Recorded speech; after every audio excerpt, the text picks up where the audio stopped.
Oke, baik, kita lanjutkan lagi pembahasan kita terkait neraca massa tanpa reaksi. Di sini ada contoh soal, ya. Ini kalian bisa lihat di file PDF neraca massa yang sudah saya share. Ya, di sini ada contoh soal terkait destilasi. Ya, proses destilasi itu kan seperti kita ketahui prinsipnya adalah memisahkan komponen, ya, yang mana yang fraksi ringan, yang mana fraksi berat, itu bisa dipisahkan dengan alat destilasi ini berdasarkan perbedaan titik didih, ya. Jadi nanti dia akan terpisah berdasarkan titik didihnya. Jadi kalau yang titik didihnya lebih rendah, dia akan menguap terlebih dahulu menjadi produk atas. Ya, sedangkan titik didihnya yang lebih tinggi, ya biasanya disebut dengan fraksi berat, dia akan terpisah menuju ke bawah menjadi bottom product atau produk bawah. Nah, di sini diketahui feed masuk itu terdiri dari 3 komponen, ya. Ada C2, C3 dan C4. Kemudian produk atas atau distilat biasanya kita sebutnya juga ada 3 komponen, ya. Untuk yang feed ini C2-nya 20% berat, ya, maksudnya massa, persennya adalah persen massa, kemudian C3-nya ini juga adalah persen massa, ya, 40%. Berarti yang C4 bisa kita hitung, kalau ini kita jumlah 60 berarti sisanya 40%, ya. Ini bisa kita tulis di sini, berarti di sini adalah 40% berat juga atau massa. Nah, di sini C2-nya 95%, C3-nya 4%, berarti sisanya 1% berat, ya, C4-nya. Kemudian produk bawah, ya, ini juga bisa jadi ada C2, C3 dan C4, tapi komposisinya belum diketahui, ya. Nah, kita di sini diminta untuk melengkapi semua komposisi, ya, khususnya yang di produk bawah ini karena tidak diketahui masing-masing berapa persen komposisinya, ya, sehingga di sini perlu dihitung. Oke, kalau kita lihat tadi, nah ini bisa menjadi seperti ini, ya. Ini yang ditanyakan produk bawahnya. Nah, kira-kira apa yang perlu kita kerjakan terlebih dahulu, ya.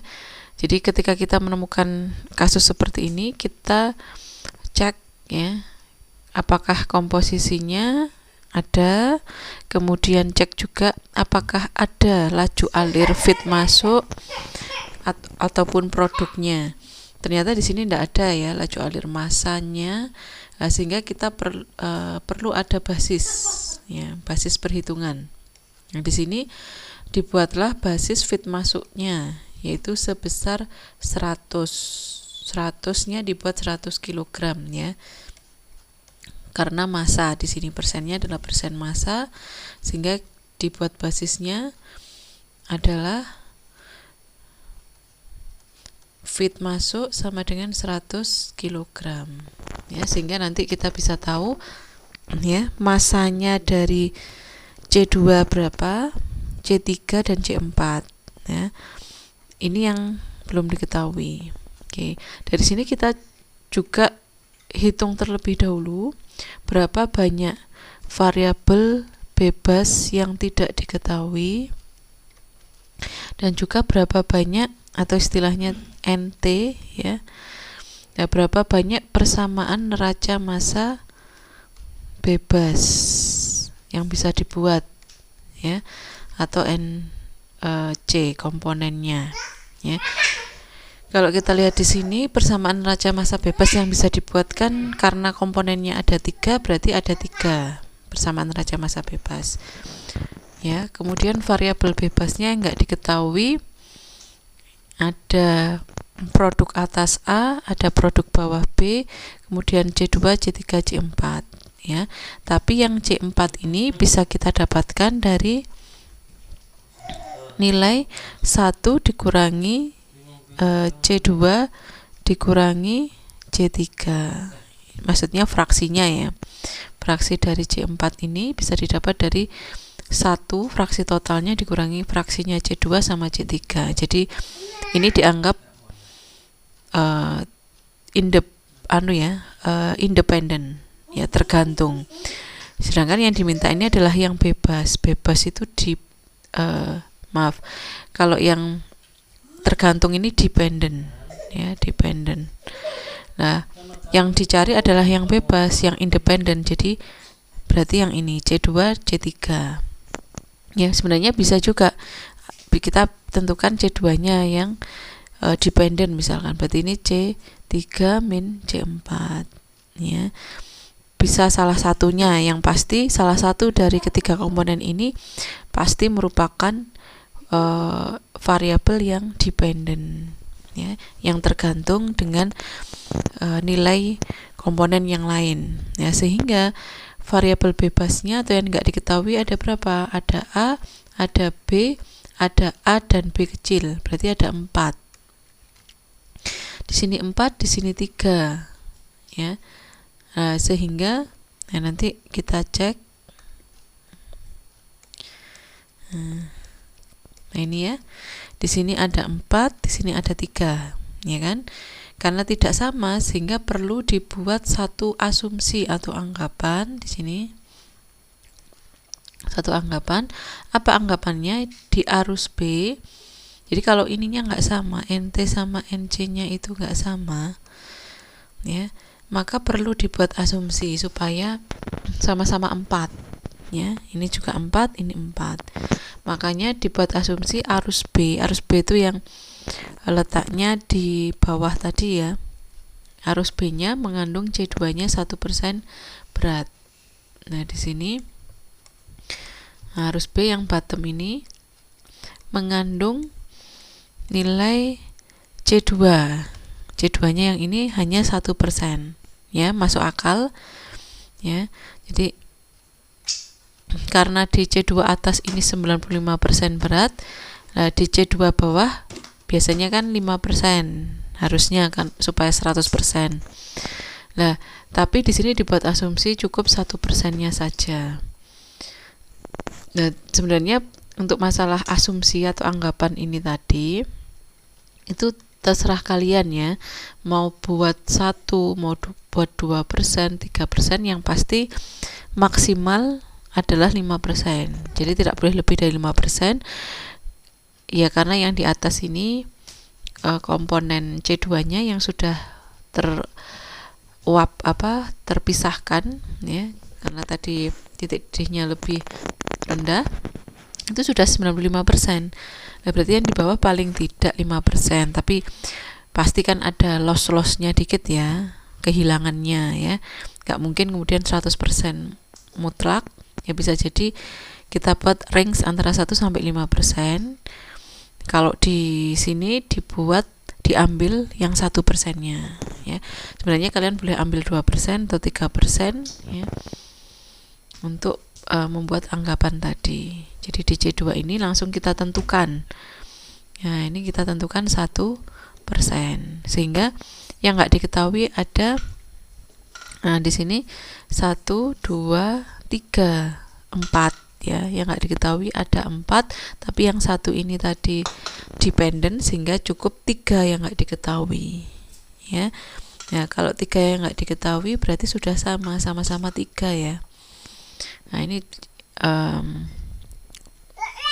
ini bisa kita, nah ini nanti berubah jadi 3 variabel yang nggak diketahui. Persamaan neraca massanya juga ada 3, jadi sudah sama, ya. Oke, kemudian kita selesaikan soal ini tadi. Nah, bisa dengan cara aljabar atau matematis, bisa juga dengan cara spreadsheet, ya, atau tabel, ya. Nah, di sini saya ingin menekankan kalau membuat tabel, tulis komponen apa saja yang terlibat di dalam soal proses itu, ya. Nah, tadi kita lihat ada 3 komponen yang terlibat, C2, C3, C4. Itu kalian tulis. Kemudian buat tabel arus masuk dan arus keluar. Nah, di sini arus masuk dan arus keluar. Arus masuknya apa aja tadi? Hanya F aja kan alirannya yang masuk. Kemudian yang keluar ada A, ini yang dari atas tadi keluarnya, yang B dari bawah. Nah, jadi ini ada pemisahnya ya. Ada yang masuk, ada yang keluar. Lah, karena namanya neraca massa ya, namanya neraca itu kan harus seimbang antara yang kiri dengan yang kanan, ya kan? Makanya di sini harus sama, antara yang masuk dengan yang keluar nilainya harus sama. Sehingga misalkan tadi F-nya kan dibuat basis 100 kg ya. Sehingga nanti yang keluar itu juga harus 100 kg. Jadi F itu harus sama dengan A plus B. F-nya itu 100 ya. A-nya tadi belum diketahui, B-nya juga belum diketahui, sehingga nanti A plus B itu harus sama dengan 100. A plus B yang di sini harus sama dengan 100. Yang di bawah ini adalah penjumlahannya, hasil penjumlahannya atau totalnya dari ketiga komponen ya yang ada di bawah ini. Ya. Oke, jadi harus sama yang masuk dengan yang keluar. Selain itu, kalian juga harus menampilkan dari arus masuk ini, misalkan F itu harus ada fraksi massa, X itu fraksi massa, M itu massanya ya. Kemudian di arus keluar pun juga sama, untuk A juga harus ada fraksi massa, juga harus ada massa, B juga begitu, fraksi massa dan massa, jadi bikin 2 kolom ya.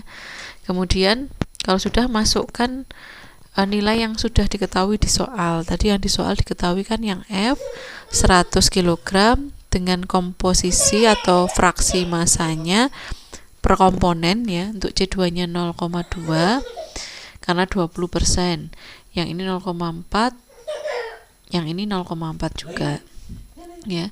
Kemudian massanya bagaimana menghitung massa? Tinggal kalian kalikan ya antara fraksi massa dengan massa total. Jadi ini kalian kalikan dengan yang ada di sini. Nanti hasilnya 20. 0,4 kali 100 40, 0,4 kali 100 juga 40. Sudah kita dapatkan massa per komponen yang ada di arus masuk. Kemudian yang ada di arus keluar, ini tadi sudah diketahui 0,95 ya.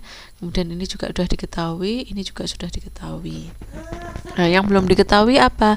Yang belum diketahui ya adalah yang ini, massa total yang di A sama massa total yang di B, ini masih tanda tanya ya. Akibatnya apa? Akibatnya yang massanya di sini ini juga masih tanda tanya ya. Ini juga tanda tanya. Nah, ini tadi kan asumsi kita bahwasanya C2 di B itu adalah 1/1%. Ini yang asumsi yang kita buat tadi ya. Nah, ini tadi asumsi arus B mengandung C2 1% ya. Oke, kalau sudah, kita bisa coba menghitung nilai A dan B dengan membuat persamaan neraca massanya ya, seperti yang ada di bawah ini. Oke, jadi kita misalkan, jadi kalau misalkan kita nggak ngerti ini nilainya berapa, untuk menyelesaikannya ya harus kita buat persamaan neracanya dulu. Jadi karena di sini arus A, maka kita simbolkan massa total di A itu juga A ya. Kemudian untuk yang B gimana ya? Untuk yang B ya, kalau kalian bikin B nanti malah menambah variabel yang nggak diketahui, jadi lebih baik kalian konversikan nilai B, massa total B di sini itu dengan ada kandungan unsur A-nya, karena kan tadi 100 itu harus sama dengan A plus B ya. Nah, ini B-nya kita substitusi supaya istilahnya kita buat persamaan baru supaya dia mengandung unsur A, ada unsur A-nya supaya bisa dioperasikan sama simbol A ini ya, massa total yang A ini. Sehingga kalau kita buat persamaannya ya, persamaan matematisnya, ini jadinya oke.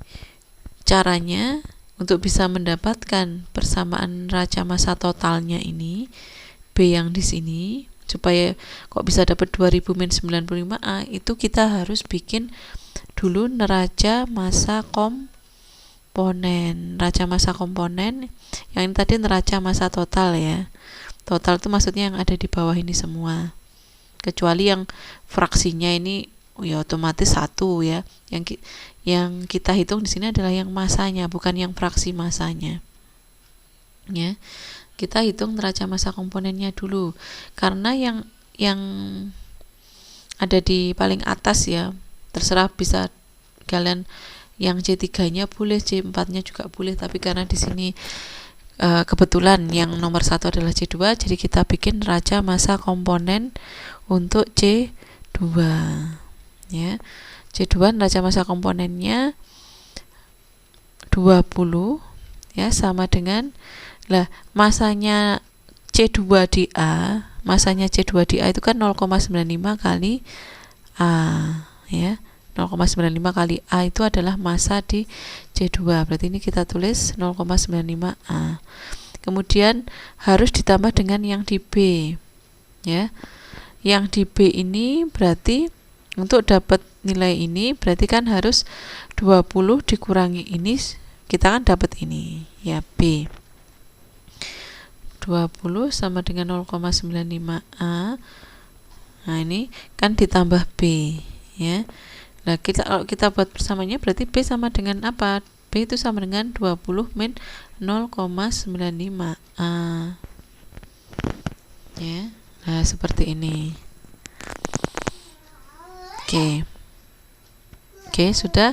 Nah, kalau sudah dapat ini semua, persamaan ini semua, ya, kalian baru bisa menghitung nilai persamaan matematis B yang total ini yang ada di bawah ini.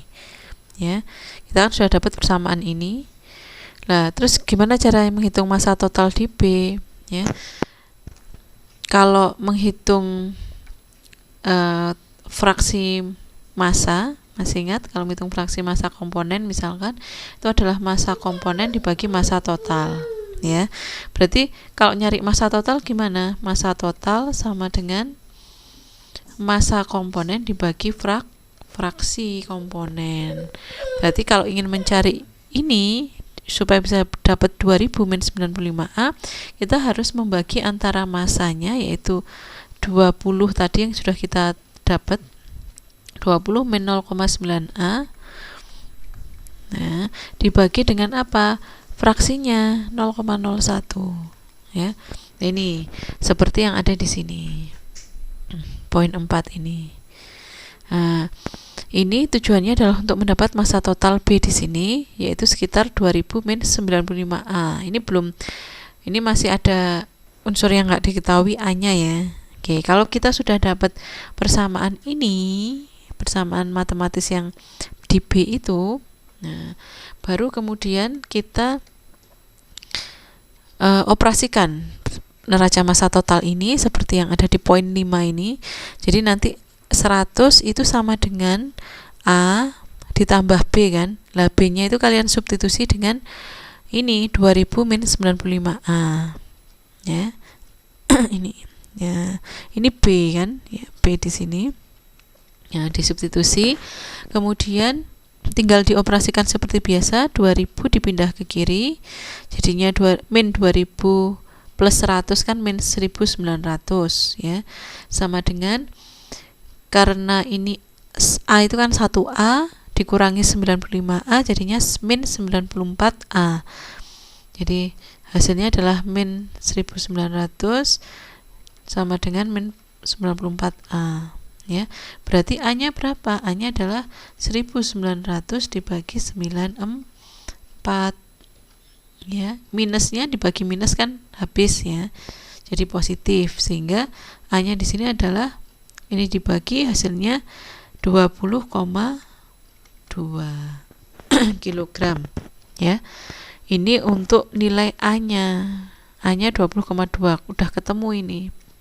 Nah, sedangkan yang B-nya tinggal kalian substitusi. Jadi B itu kan 2000 min 95A. A-nya 20,2. Kita masukkan di sini.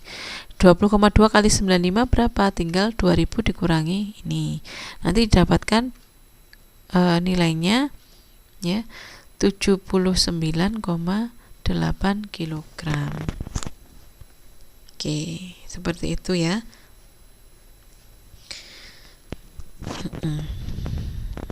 Ya. Kemudian atau ya boleh pakai cara yang ini atau pakai yang tadi, F sama dengan A plus B. F nya 100, A nya 20,2, berarti B nya berapa? B nya adalah 100 dikurangi 20,2 ya, nanti jawabannya akan sama ya. Oke, sudah diketahui massa total, semuanya sudah diketahui, ini 79,8, ini 20,2. Berarti kalau kita cek di sini, yang belum diketahui yang mana? Yang ini, massa-massanya semua ini ya, ini kan masih berupa simbol A ya. Ini kita hitung satu-satu ya. Tadi A nya 20,2, berarti 0,95 kali 20,2. Nanti dapat ada nilainya, kemudian 20 dikurangi ini, A nya diganti 20,2 ya. Begitu seterusnya, nanti 0,04 dikali 20,2 dapat yang di sini.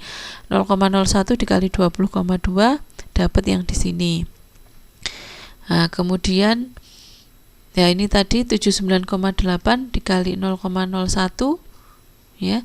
Nah, ini kira-kira dapatnya, karena dibagi 100 ya, dapatnya 0,8 nanti ya.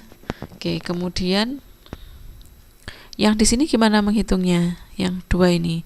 Nah, bisa kita cari per komponen C3. C3-nya yang dimasuk 40, keluarnya yang di sini. Ini kan 0,04 kali 20,2 kali 20,2 ditambah yang di sini B yang di C2 C3 ya. Nah, tinggal B yang di C3 ya, itu 40 dikurangi yang ini ya kan. Jadi tinggal 40 dikurangi ini dapat yang di sini. Kemudian yang ini juga C4, 40 kalian kurangkan dengan yang ada di sini, nanti jawabannya yang ini. Jadi nanti dapat yang di sini 39,19, yang di sini 39,81. Oke. Kemudian ini saya tunjukkan hasilnya. Nah, seperti yang di sini. Nanti kalian bisa coba sendiri gimana perhitungannya, sehingga kalian nanti mendapatkan angka-angka atau nilai yang ada persis seperti yang ada di tabel ini ya, untuk neraca massa tanpa reaksi ya. Baik, kita lanjutkan untuk neraca massa dengan reaksi. Sebelumnya yang kita bahas adalah neraca massa tanpa reaksi. Berikutnya kita mulai memasuki bagaimana menghitung neraca massa yang menggunakan reaksi kimia. Nah, sebelum itu kita harus memahami beberapa istilah ya, untuk bisa mengerjakan kasus-kasus terkait neraca massa yang melibatkan reaksi. Di sini ada istilah flue atau stack gas, atau juga bisa disebut dengan wet basis. Nah, di sini maksudnya adalah yang dimaksud dengan kata-kata flue gas atau wet basis itu adalah semua gas yang dihasilkan dari proses pembakaran, termasuk di dalamnya juga uap air juga ikut dihitung. Itu namanya wet basis. Ada juga istilah analisa Orsat atau dry basis. Nah, untuk ini dry basis ini adalah semua gas yang dihasilkan dari proses pembakaran. Jadi istilah ini adanya di proses pembakaran ya. Untuk dry basis bedanya adalah dia tidak menyertakan uap air di dalam perhitungan. Kalau yang wet basis pakai uap air atau H2O, yang dry basis tidak diikutkan komponen H2O-nya. Nah, untuk lebih jelasnya kita bisa saksikan gambar ini ya. Di sini bagaimana cara membedakan wet basis dan dry basis. Di sini ada reaktor ya, tempat terjadinya reaksi kimia, di mana CH4 di sini dibakar dengan udara, khususnya di sini adalah oksigen, ya. Jadi CH4 dan udara direaksikan di sini menghasilkan nanti namanya juga reaksi pembakaran, ya. Nah, ini reaksinya adalah CH4 ditambah oksigen menghasilkan CO2. Ini kalau pembakarannya sempurna. Kalau pembakarannya tidak sempurna, maka dia akan menghasilkan CO. Ya, ini sempurna, ini tidak sempurna. Nah, namanya pembakaran itu pasti direaksikan dengan oksigen, ya. Terus N2-nya ini gimana? N2-nya tidak ikut bereaksi, dia inert, ya, sehingga makanya di sini yang muncul hanya oksigennya saja. Oke, nah pasti kalau namanya reaksi pembakaran itu adalah membakar karbon, ya, dengan oksigen menghasilkan karbon dioksida atau karbon monoksida ditambah dengan uap air H2O. Nah, kemudian kalian jangan lupa ketika reaksi harus setara, ya, unsur yang di kiri maupun di kanan harus setara atau stoikiometri, ya, harus stoikiometri seperti yang sudah kita bahas sebelumnya, ya. Kemudian untuk komposisi persen massa udara ini sudah ketetapan, ya. Kalau nitrogen itu 79%, jadi meskipun di soal itu tidak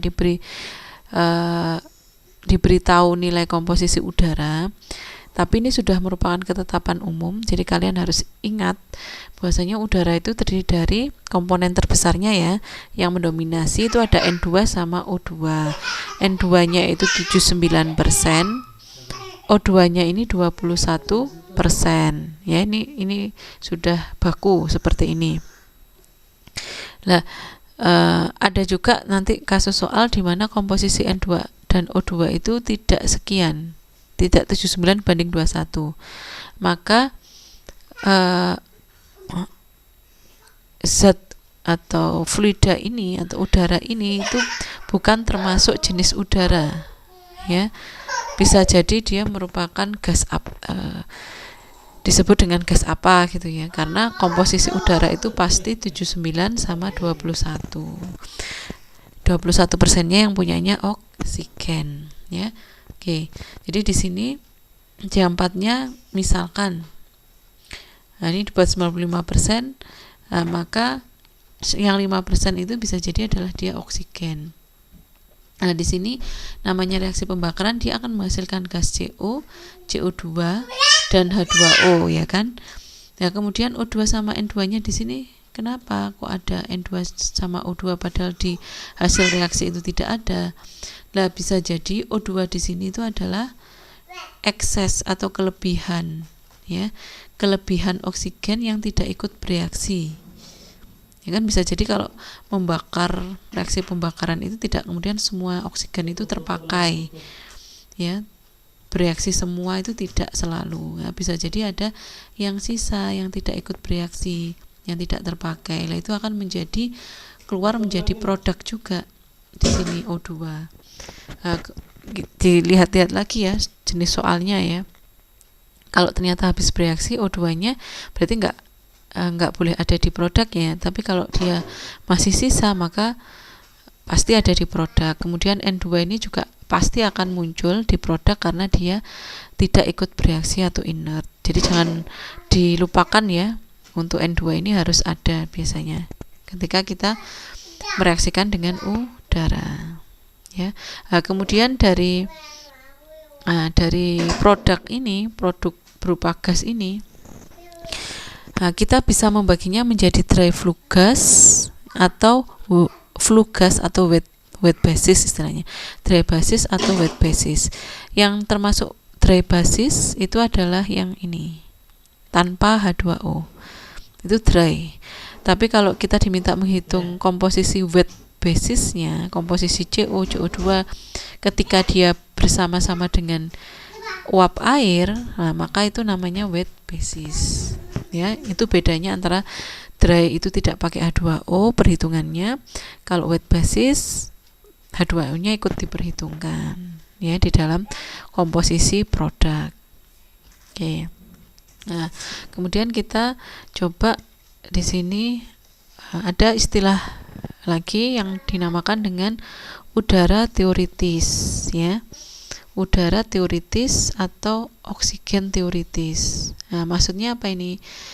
Oksigen teoritis adalah banyaknya oksigen yang dibutuhkan untuk bisa terjadi reaksi atau pembakaran sempurna. Maksudnya adalah bagaimana caranya supaya habis bereaksi.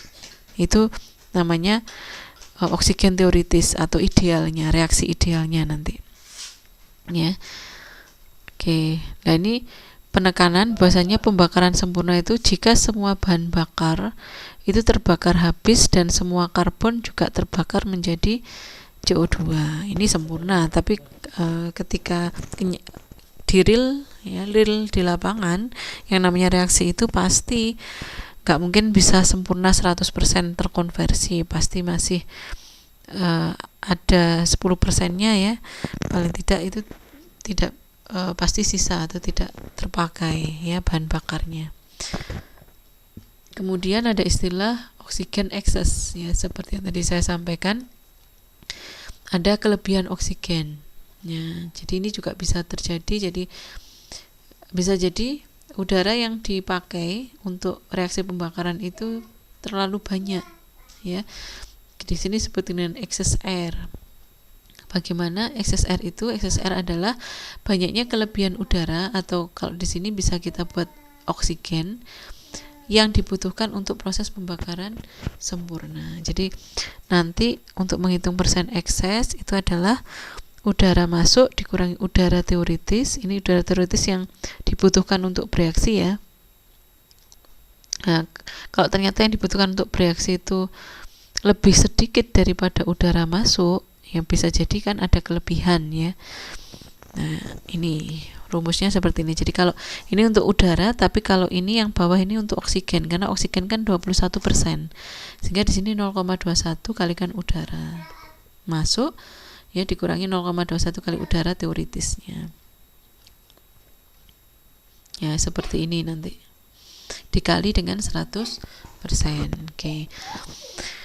Nah, beberapa istilah ini kita bisa pahami lebih dalam dengan membahas contoh soal berikut ya. Ya, ini. Jadi ini ada dengan alat rotary kiln ya, ini namanya rotary kiln, alat pembakar juga ya, pembakar atau reaktor juga. Nah, di sini biasanya di pabrik semen ya, ini proses di pabrik semen, dia pakai kiln, dia membakar batu kapur, senyawanya namanya CaCO3 ya, dibakar dengan api, ya, api kan mengandung oksigen ya. Nah, dia menghasilkan reaksi di sini menghasilkan gas CO2 ya. Di sini juga akan dari kiln akan keluar produk berupa CaO dan CaCO3. Ini CaCO3 ini yang sisanya yang tidak ikut bereaksi ya. CaO ini produknya. Ya. Di situ ada 3 macam komponen atau spesies di sini istilahnya. Komponen apa? Batu kapurnya sendiri yaitu CaCO3, kemudian komponen produknya yaitu CaO dan juga gas CO2. Nah, setiap komponen yang ada di ini tadi itu memiliki neraca massa komponen ya.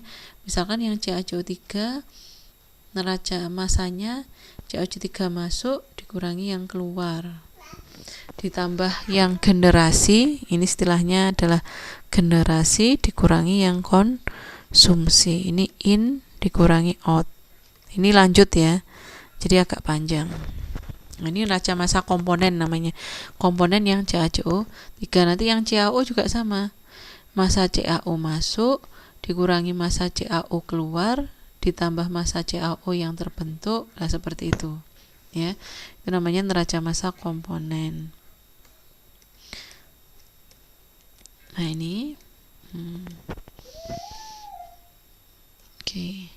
Nah, bagaimana kemudian kita coba ke contoh soal ya, neraca massa dengan reaksi.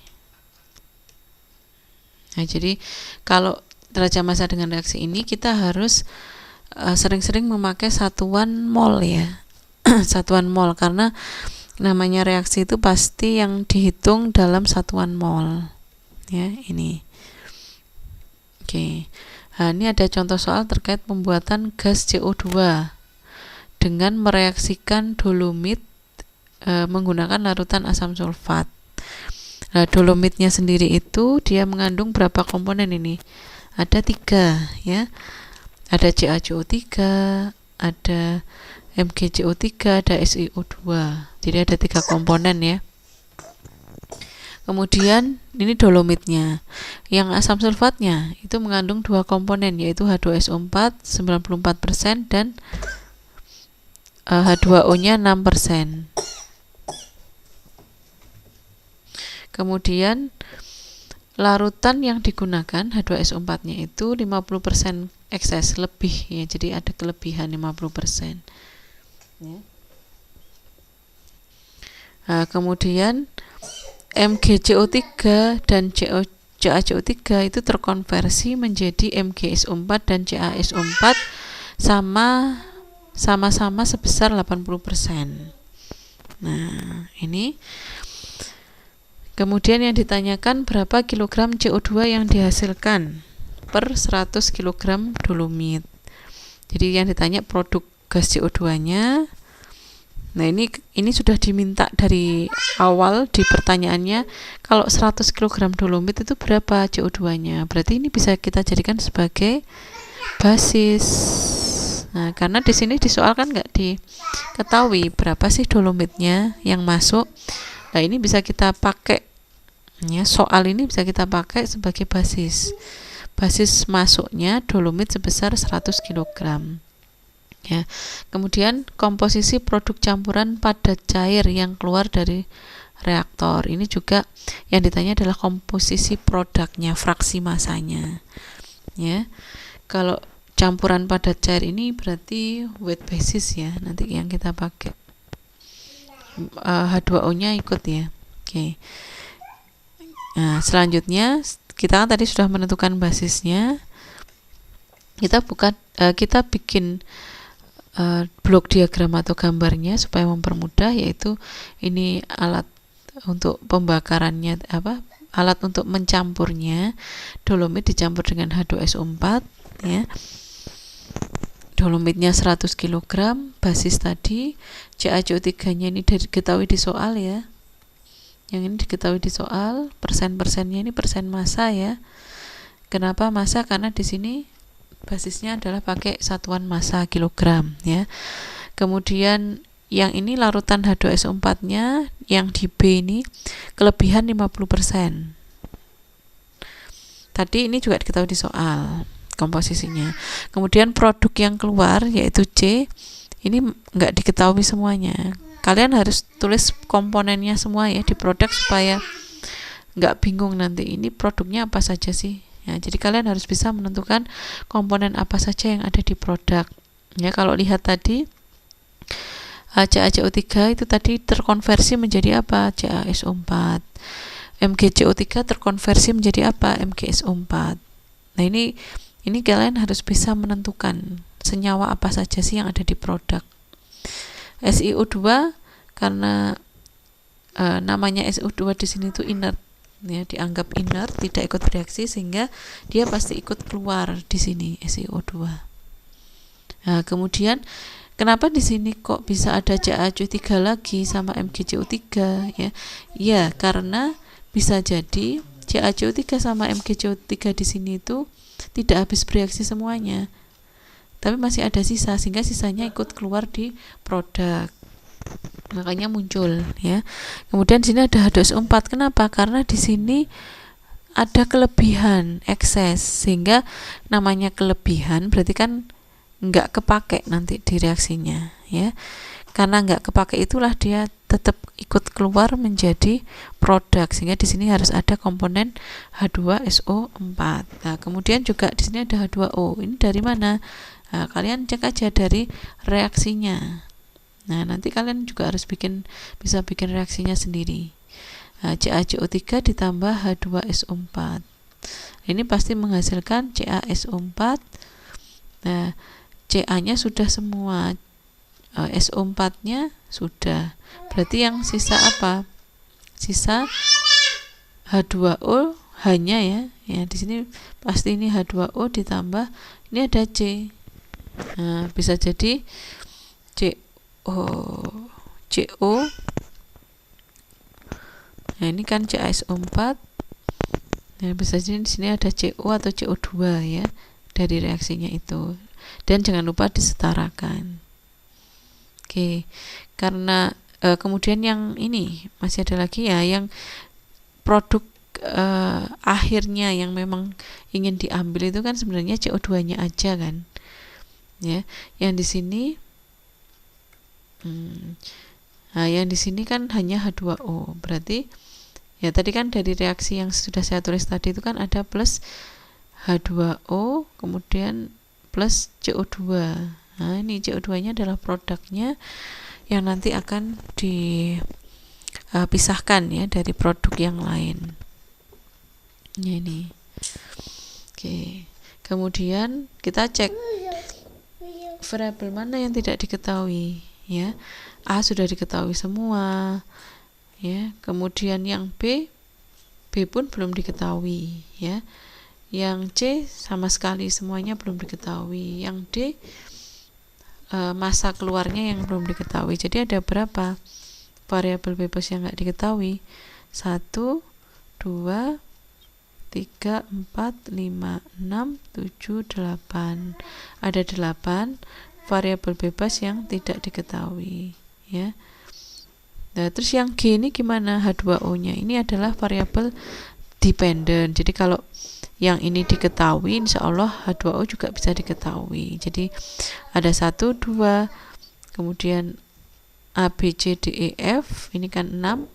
Jadi ada 8, terus C-nya sendiri juga belum ya. Ini berarti ada 9. Ada 9 variabel yang belum diketahui ya. Oke. Sedangkan komponennya ada berapa? Nanti kalau kita cek di akhir ini komponennya itu ternyata berjumlah 8. Nah, kan nggak seimbang ya, 8 dengan 9. 8 dengan 9 ini nggak sama. Yang 9 tadi variabel bebasnya, komponennya atau persamaan neraca massa bebasnya itu ada cuma 8. Berarti harus ada yang diasumsikan ya dari sini supaya soal ini bisa diselesaikan. Nah, sehingga di sini dipilihlah yang diasumsikan adalah B. Harus B atau H2SO4 dibuat asumsi 100 kg ya, supaya sama-sama nanti variabel yang nggak diketahui jadi 8, komponennya juga ada 8 ya. Jadi ini dibuat basis juga, yang ini A tadi sudah basis, ini juga ditambah lagi jadi 100 kg ya. Kemudian dari sini kalian hitung molnya karena nanti masuk reaksi ya, masuk ke dalam persamaan reaksi, sehingga perlu masanya ini kita rubah dalam satuan mol ini ya. Ini kan 68%, ininya kan 100 dari yang ini, dan 68% dikali 100 berapa masanya? 68 ya. Kemudian 30 kali 100 30% ya, 2% kali 100 itu 2. Nah, kemudian dari massa ini kita bikin molnya. Caranya gimana? Ya massa dibagi MR, massanya itu 68, MR-nya CaCO3 itu adalah 100, MR-nya MgCO3 84, MR-nya SiO2 itu 60. Nah, nanti dibagi masing-masing ya. 68 dibagi 100, 30 dibagi 84 dapat ini, 2 dibagi 60 dapat ini, sehingga nanti kalau kita totalkan dapat 1 mol ya, sekitar 1 mol. Oke, ini sudah dapat molnya karena nanti ini akan direaksikan ya. Kemudian yang B, yang H2SO4 ini kan komponennya ada H2SO4 sama H2O, 94% sama 6% ya ini. Nah, kalau kita buat basisnya 100 kilo berarti masanya adalah 94% kali 100 ya, 94. Jadi ini ya, ini masanya kita buat dari basisnya ini tadi. Kemudian cari molnya juga, karena H2SO4 nanti kan ikut bereaksi, sehingga harus dalam satuan mol. Jadi 94 dibagi 98 ya, kemudian 6 dibagi 18, nanti dapat ini ya. Oke, dapat yang di sini, ini dibagi 94 dibagi 98 dapat ini. Oke, nanti kemudian setelah dapat molnya, kita hitung fraksi molnya ya. Fraksi mol didapat dari 0,959 dibagi dengan ini, dapat yang di sini. Kemudian yang ini dapatnya dari 0,33 dibagi 1,292. Nah, itu dapat fraksi massa. Nah, pasti kalau fraksi totalnya 1 ya. Nah, ini fraksi mol ini ya akan tetap nilainya, komposisinya akan seperti ini ya, meskipun masanya nanti berubah-ubah. Nah, ini kan kebetulan masanya kita asumsikan 100 kilo. Kalau misalkan nanti 200 kilo pun ya, 200 kilo B, maka nanti fraksi molnya akan tetap sekian ya. Nah, nanti kita bisa buktikan. Oke.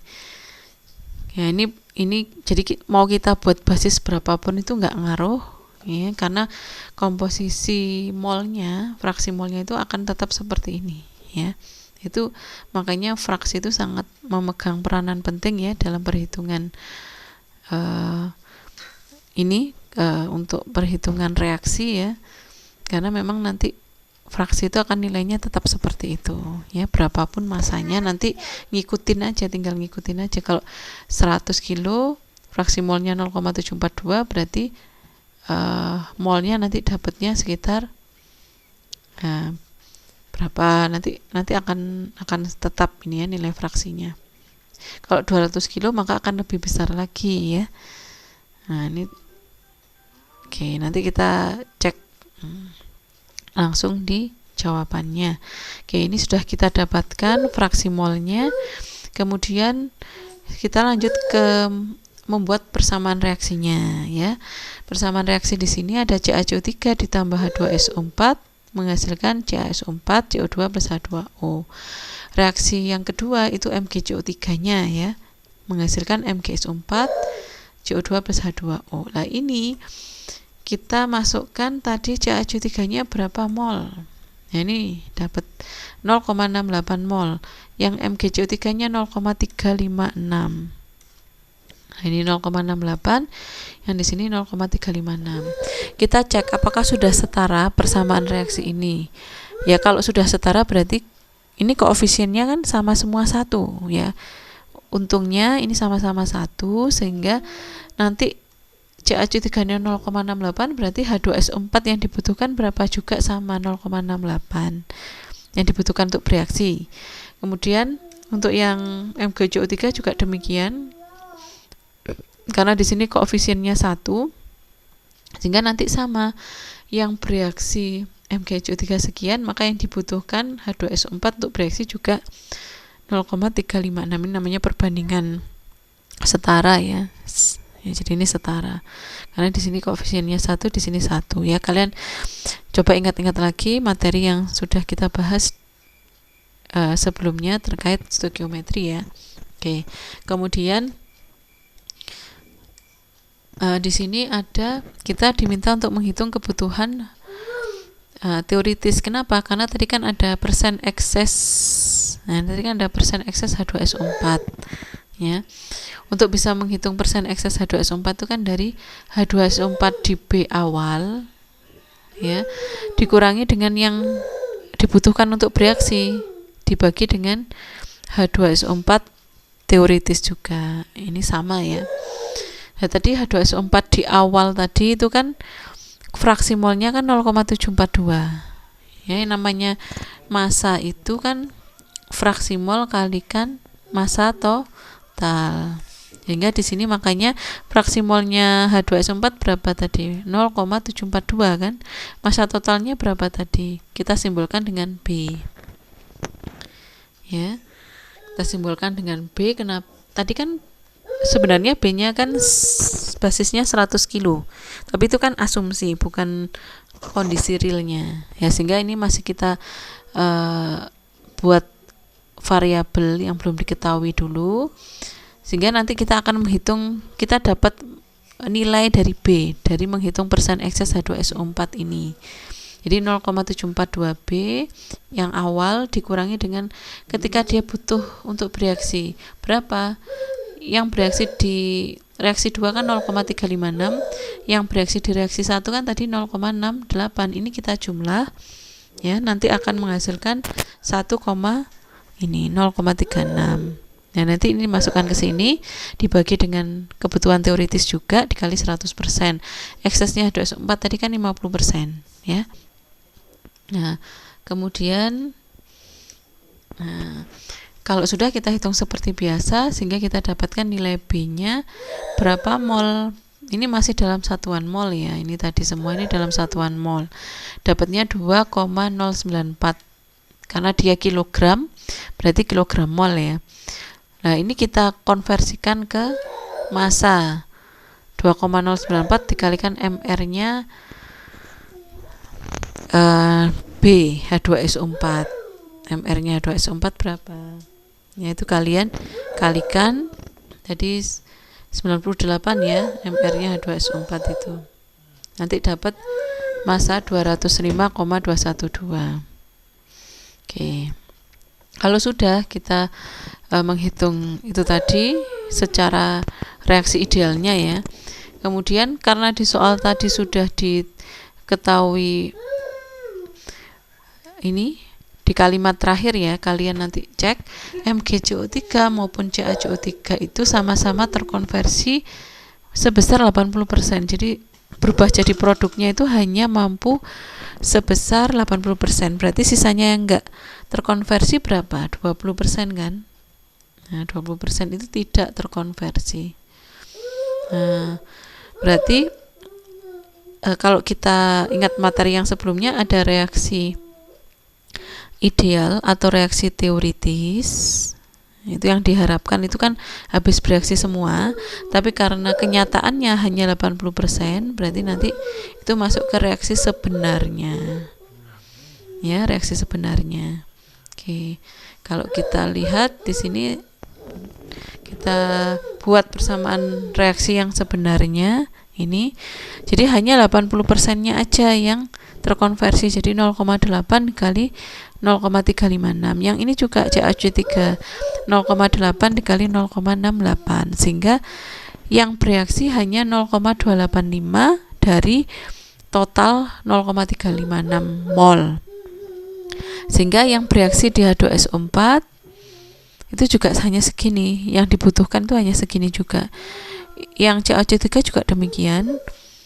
Yang H2SO4 akhirnya hanya butuh 0,544. Kalau sebelumnya kan sama-sama 0,68 kan. Nah, tapi karena hanya 80%, sehingga tinggal 0,544 aja yang bisa dikonversi, ya. Nah, kemudian kita buat neraca massanya pakai neraca massa tabel ini ya. Nah, ini prinsipnya kalau di neraca massa dengan reaksi itu persamaannya jadinya kayak gini. Jadi akumulasi sama dengan yang masuk dikurangi yang keluar ditambah generasi dikurangi konsumsi. Prinsipnya itu. Ini reaksinya sebenarnya nggak perlu sebut. Nah, di sini aja cukup. Masuk min keluar ditambah generasi min konsumsi, ini adalah akumulasinya. Nah, diasumsikan akumulasinya 0. Oke. Nah, ini kalau kita bikin tabelnya seperti ini. Oke, jadi nanti agak panjang, lebih panjang daripada yang tanpa reaksi ya. Jadi di sini ada ditulis reaksi 1, reaksi 2. Atau kalian bisa gunakan ini adalah generasi, ini konsumsi. Kalau saya lebih memilih pakai Itu aja. Ini jadi ada generasi, di sini ada konsumsi, biar nggak bingung ya. Generasi itu berarti produk, konsumsi itu berarti reaktan. Generasi itu biasanya bertambah, konsumsi itu yang berkurang. Jadi nanti dioperasikan plus minusnya dilihat, kalau generasi itu ditambah, kalau konsumsi dikurangi, gitu aja. Jadi ini kita tulis dulu komponennya semuanya yang terlibat, ada 8, kemudian harus masuknya apa saja tadi, ada A dan B nya tadi H2SO4 ya, kemudian ada generasi konsumsi, kemudian ada arus keluar D dan C. Yang D tadi itu kan hanya CO2 aja kan yang ada di D, sehingga yang terisi hanya yang di D aja, yang lainnya 0, jadi kalian nolkan, jadi nggak perlu dihitung karena di D itu hanya mengandung komponen CO2 saja. Sedangkan yang di C tadi itu kan ada banyak ya memang komponennya, kecuali CO2, karena CO2 nya kan sudah dikeluarkan lewat arus D ya. Oke. Yang diketahui, jadi harus ada fraksi. Kalau di sini kita pakai mol ya. Kalau sebelumnya kan kita pakai massa, pakai fraksi massa. Kalau yang sekarang ini kita gunakan fraksi mol dan mol karena ini pakai reaksi. Nah, lebih enak pakai mol ya. Kemudian ada fraksinya ini diketahui tadi sudahannya di perhitungan.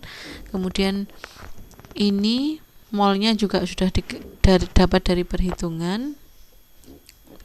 Ini juga dari perhitungan juga ya. Kemudian yang B itu hanya ada 2 komponen ini, H2SO4 sama H2O. Nah, ini fraksi molnya tadi. Nah, kemudian ini didapat dari rumus apa tadi? Persen ekses H2SO4 ya kan. Tadi ketika kita menghitung persen ekses H2SO4 itu kan dapat nilai masanya H2SO4 atau nilai mol ya di sini itu sekitar 2,09 ya.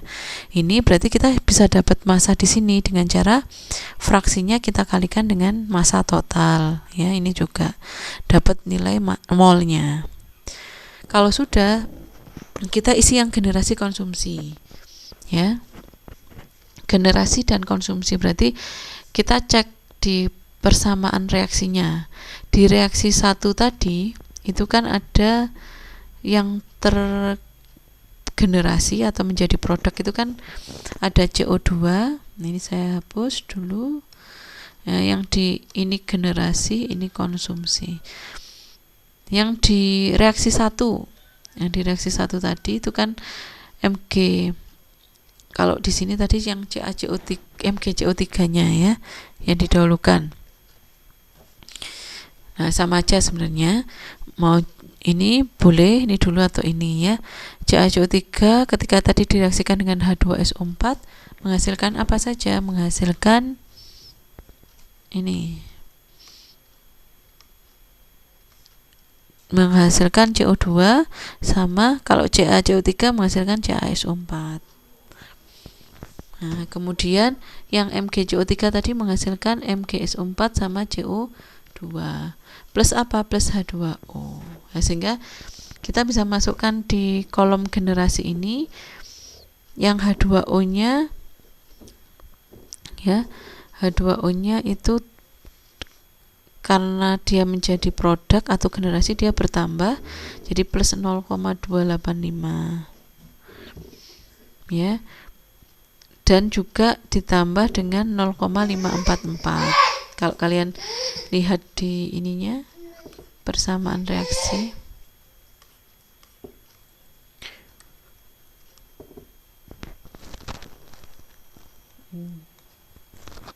nah ini yang reaksi sebenarnya yang kita gunakan, jangan yang reaksi teoritis. Nah ini kita lihat CO2 nya itu ada di reaksi 1 sama di reaksi 2, ini kita jumlah. Ini kan produk tadi, generasi tadi. Kemudian yang H2O juga gitu, ini ditambah ini. Ya. Nah, beda kalau kalau di sini MgSO4, yang di sini CaSO4. Nah, ini kita jumlah juga ini H2O nya, sehingga kalau dijumlah jadinya 0,912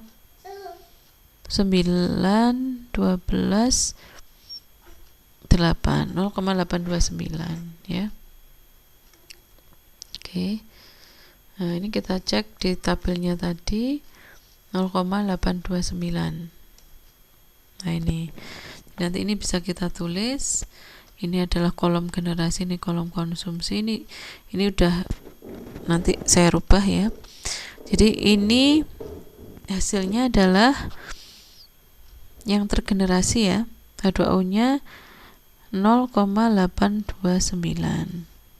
ya. Kemudian CO2 nya juga sama 0,829. MgSO4 nya yang 0,544, ini yang 0,285. Nah, ini yang generasi. Yang CaCO3 ini kan reaktan, sehingga ini kita kosongi, ini kita kosongi, ini juga dikosongi karena reaktan ya. Yang diisi yang produknya aja. Ini baru kita jumlah, jadi ada di sini ya. Kemudian yang konsumsi ini kita isi yang reaktannya aja. Reaktannya kan hanya 4 ini. Berarti yang ini kita kosongi. Ya, yang ini enggak termasuk karena ini produk, yang di sini produk, yang di sini reaktan. Jadi nanti yang diisi yang reaktannya aja karena ini konsumsi. Apa? Karena dia konsumsi itu kan berarti ada yang hilang atau habis bereaksi, berarti minus, berkurang ya. Berkurang ini 0,544. Yang MgCO3 berkurang 0,285. Kemudian yang SiO2 kan tidak ikut bereaksi, jadi kita kosongi di sini. Nah, kemudian H2SO4 di sini yang bereaksi, H2SO4 yang bereaksi itu adalah ada 2 ya. H2SO4 yang bereaksi. Nah, di sini di reaksinya tadi kan ada reaksi 1, reaksi 2 untuk H2SO4. Jadi juga min 0,829 ya. Ini nanti min 0,829. Udah. Nah, nanti untuk yang di ini kan tinggal CO2 aja, ini kosong. Ya, sisa yang di C ini. Nah, untuk dapat nilai C yang di sini tinggal kita kurangin aja. 0,68 dikurangi 0,544 ya. Nanti kalian bisa hitung. Nah, ini dapatnya seperti ini. Nanti hasilnya 0,136. Kemudian yang 0,356 dikurangi 0,285. Jadi kita ngitungnya per komponen ya. Oke, untuk dapat ini caranya, karena di sini 0 semua ya, sehingga ini sama ini. Ini dengan ini langsung sama dengan ya. Kemudian yang di H2SO4 1,544 ini dikurangi dengan 0,829 dapat 0,723 ya. 0,725 ini 1,544 dikurangi tadi 0,2829. Oke ya, dan seterusnya nggak dapat semuanya, kita totalkan sehingga kita bisa dapatkan komposisinya ini dari 0,136 dibagi 3,163 dapat 0,04. Yang ini juga gitu, 0,071 dibagi 3,163 dapat 0,02 ya, dan seterusnya, sehingga akhirnya kita bisa dapatkan neraca massa untuk reaksi dolomit dan H2SO4 ya. Ini bisa kalian coba sendiri untuk menghitungnya pakai tabel, bisa kalian ulang perhitungannya ya. Ada juga yang menggunakan ini komponen dengan cara aljabar ya. Dengan cara aljabar ini, jadi yang dihitung adalah unsurnya, unsur Ca berapa yang masuk harus sama dengan yang keluar. Ini agak rumit ya, sedikit agak rumit, tapi memang ada soal yang itu dia tidak bisa diselesaikan dengan spreadsheet, tapi bisa diselesaikan dengan cara aljabar seperti ini. Jadi dicek per unsurnya, ya. Ini bisa kalian coba latihan sendiri, ya, sehingga bisa didapatkan ini, ya, arus masuk dan keluarnya sama. Oke. Ya, oke, kita lanjutkan materi selanjutnya di video berikutnya ya. Terima kasih. Assalamualaikum warahmatullahi wabarakatuh.